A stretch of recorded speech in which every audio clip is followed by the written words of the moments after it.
Chapter 4. All the possible realities already exist simultaneously and parallel. The described process of creation of everything from an idea to its material reality happens momentarily rather than over the course of time. Only observed from the point of human experience does it appear to stretch over a period of time. In the real world, the thought of an object and the object itself are one and the same thing.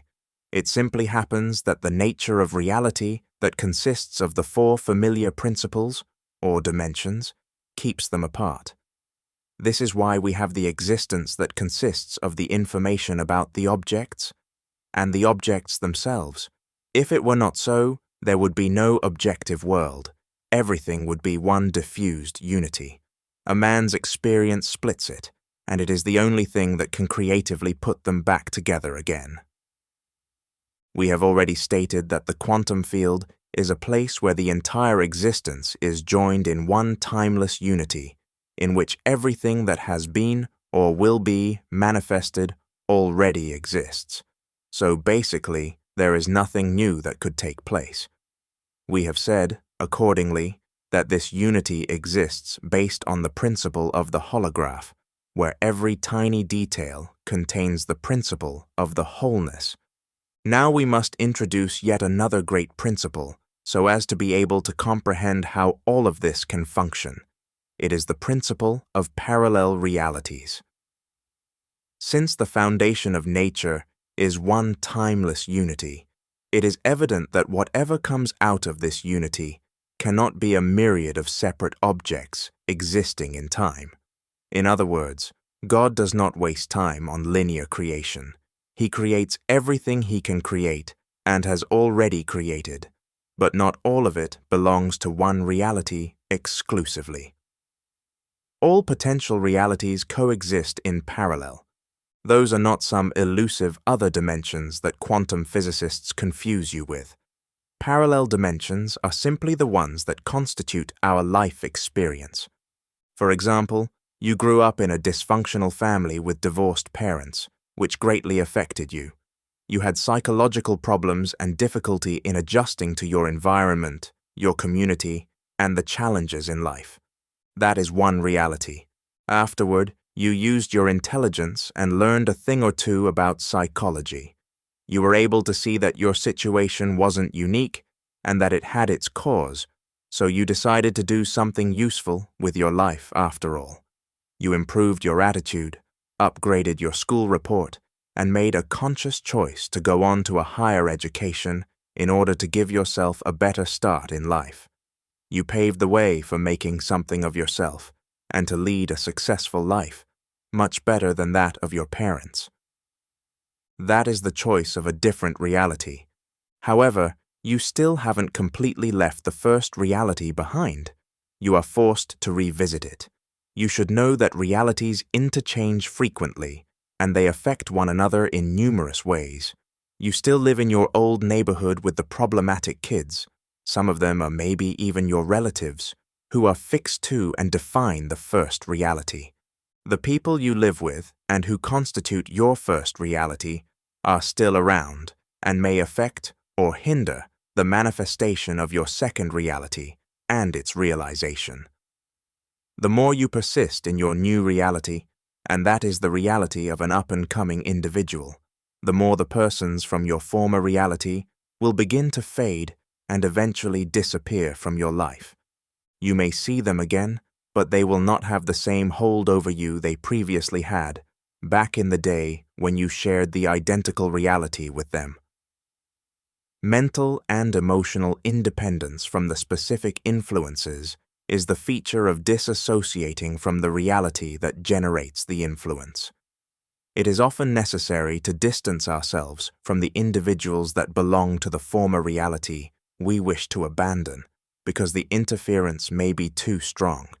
However, the strength of our character is best reflected in the fact that we change despite the temptations of the environment. If we were to flee constantly from all the obstructions, we would not get far in our growth. Understanding the alternate realities may be the most helpful to us in resisting the temptations of the environment. The strengthening of our mental and emotional independence is exactly the way in which we can change our realities. This independence cannot be strengthened by running away from a certain reality, because by running, we acknowledge its power over us. We can only transform it by understanding it through experience. Understanding has always been the only way of surpassing all limitations. The way in which all the potential possibilities for shaping any object exist in the quantum field is the same way all the potential life realities already exist in a timeless manner as sheer possibilities.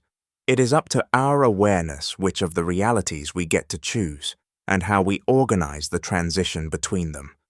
When we apply the law of attraction, we do not create a new reality but consciously select the already existing alternative reality, and following the principle of tetragrammaton, we realize it, that is, actualize it. Firstly, we form an idea of it, then invest all our energy into its realization. We visualize a specific desired outcome and the desired reality as though they were here until, at one point, they finally become our physical reality. We do not create a different reality since it already exists. Everything has been created and is there in the parallel reality.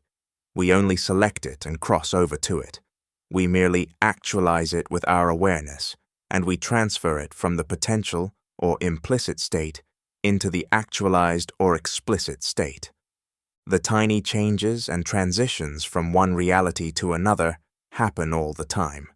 To some limited extent, they happen to us too, on the occasion of changing the state of our consciousness, or in the change of our mood. We don't detect them as modifications of one reality in correlation with another. Most commonly, those alterations are so slight that we maintain the continuity of one reality, albeit with minor oscillations.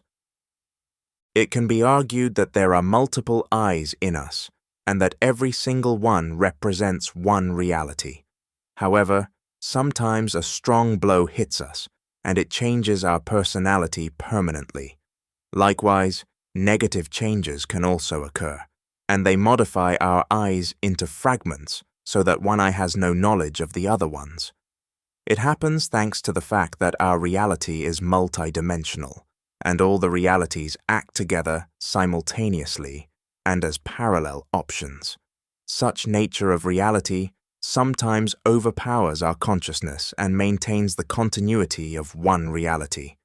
The crucial bit in this whole matter is that there exists a consciousness that surpasses and brings together all the realities in the form of space, which supports the existence of everything.